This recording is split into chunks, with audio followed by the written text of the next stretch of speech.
आज हम ज़ोरान ममदानी पर बात कर रहे हैं।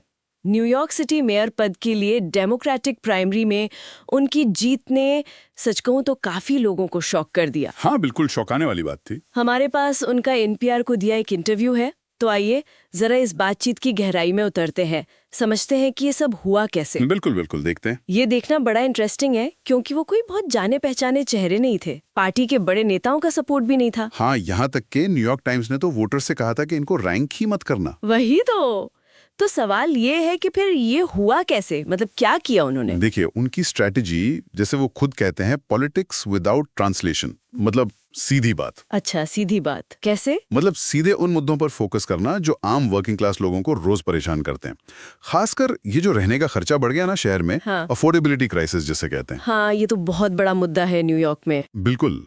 तो शायद यही वजह है कि उनका मैसेज इस वक्त ज्यादा लगा लोगों को, और उनका खास ध्यान था उन लोगों को जोड़ने पर जो आमतौर पर वोट नहीं डालते। जैसे कौन लोग? खासकर यंग वोटर्स, 18 से 34 साल वाले। उन्होंने नए वोटर्स को रजिस्टर करवाया, और उनका दावा है कि जीत सिर्फ कुछ खास इलाकों में नहीं हुई, बल्कि उन जगहों से भी वोट मिले जहां पहले आप देखिए ट्रंप या मेयर एडम्स को सपोर्ट मिला था। अच्छा, तो ये तो काफी फैला हुआ सपोर्ट लगता है। हाँ, उनका यही दावा है। तो ये तो हुई रणनीति की बात। अब आते हैं पॉलिसीज पर। क्या बड़े वादे कर रहे हैं वो? मैंने सुना रेंट फ्रीज करने की बात है। हाँ, रेंट स्टेबलाइज घरों का किराया फ्रीज करना, बसें तेज और मुफ्त करना, सबके लिए चाइल्ड केयर, ये सब बड़े मुद्दे हैं। लेकिन एक मिनट, ये चीजें जैसे किराया कंट्रोल या ट्रांसपोर्ट, ये तो ज्यादातर स्टेट लेवल पर तय होती है ना? मेयर का कितना कंट्रोल होता है इन पर? सही पकड़ा आपने, बिल्कुल सही। ये ज्यादातर नीतियां एल्बेनी यानी स्टेट गवर्नमेंट के दायरे में आती हैं। इनका प्रस्ताव है कि न्यूयॉर्क का कॉर्पोरेट टैक्स रेट बढ़ाया जाए न्यू जर्सी के लेवल तक, मतलब 7.25% से सीधा 11.5%। ओह, ये तो बड़ा जंप है। हाँ, और साथ में जो लोग सालाना $10 लाख से ज्यादा कमाते हैं उन पर 2% एक्स्ट्रा इनकम टैक्स। लेकिन गवर्नर कैथी होकुल ने तो साफ कह दिया है कि टैक्स बढ़ाना तो नॉन स्टार्टर है, मतलब वो बात ही नहीं करना चाहती हैं इस पर। बिल्कुल, ये एक बड़ी चुनौती है, सीधा गवर्नर से टकराओ। तो ममदानी क्या कह रहे हैं इस पर? पीछे हटेंगे? नहीं, वो काफी कॉन्फिडेंट लग रहे हैं। वो असेंबली में अपने अनुभव की बात करते हैं, कहते हैं कि पहले भी उन्होंने गवर्नर कुओमो के विरोध के बावजूद स्कूलों के लिए फंड जुटाने में मदद की थी। उनका तर्क है कि ये पॉलिसीज जनता में बहुत पॉपुलर हैं और उनका फोकस नतीजे लाने पर है। फंडिंग का रास्ता भले ही बातचीत से निकालना पड़े। अच्छा, एक और बात जो उनकी पहचान से जुड़ी है, वो खुद को डेमोक्रेटिक सोशलिस्ट और मुस्लिम बताते हैं। हाँ, वो इस पहचान को कैसे देखते हैं, खासकर ऐसे माहौल में जहां कुछ लोग इन लेबल से थोड़ा डरते हैं या शक करते हैं?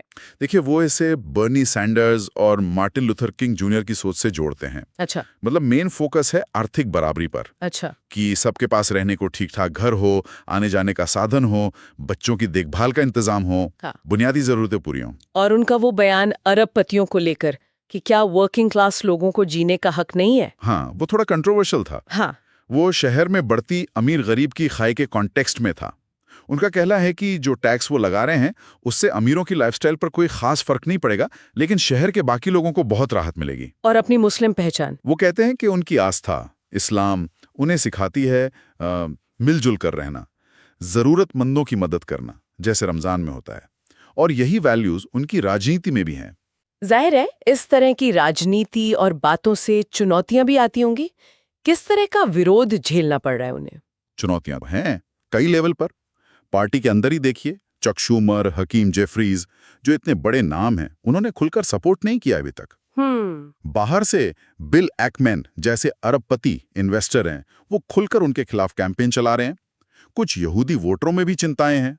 और मौजूदा मेयर एरिक एडम्स? हाँ, एडम्स जैसे आलोचक कहते हैं कि ममदानी के वादे प्रैक्टिकल नहीं है, और क्योंकि वो खुद अमीर बैकग्राउंड से हैं तो वो आम लोगों की मुश्किलें नहीं समझते। और कुछ पर्सनल अटैक्स की भी खबरें थीं, नस्लवादी या इस्लामोफोबिक। हाँ, दुर्भाग्य से वो भी हुआ है। कुछ सेलिब्रिटीज, रिपब्लिकन नेताओं ने उन पर नस्लवादी और इस्लामोफोबिक टिप्पणियां की हैं। डेबोरा मेसिंग, नैन्सी मेस जैसे नाम आए हैं। ये तो बहुत बुरा है। बिल्कुल। ममदानी ने कहा कि ये दुखद है, पर उन्हें इसकी उम्मीद थी।